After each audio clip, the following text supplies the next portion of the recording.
Navbatdagi obyektimiz bog'cha, ko'rib turibsizlar. Dekorativ holatda, chiroyli holatda soy setkalarni tutib berdik.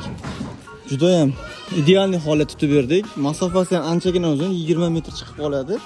Shu holatda ham troslarini mahkamlab, simga emas trosga ilib, chiroyli holatda qo'yib berdik. Hozir rosa quyosh tushib turgan payt ko'rib tursangiz, salqinligi qanaqa zo'r. Nima uchun buni orasini ochib qildilaring deganda, mana sarig'i 2,5 metr, yashil 2 metrlik qilganmiz. Shamol bo'lganda bir-biriga xalaqit qilmaydi, bemalol ko'tarilib, rassa bo'lishi mumkin. Kuch kelmaydi bir-biriga.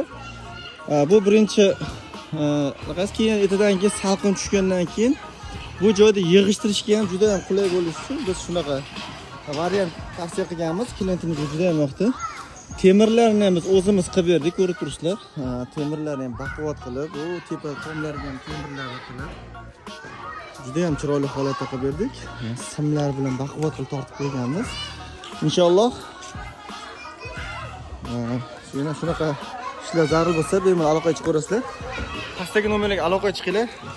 Ishlarimiz juda ham tez va sifatli bo'ladi.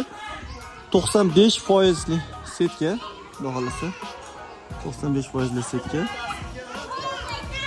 Quyoshdan juda ham chiroyli holatda. Bolajonlar xursand, plashatkalarga bemalol o'ynashlari ham mumkin endi.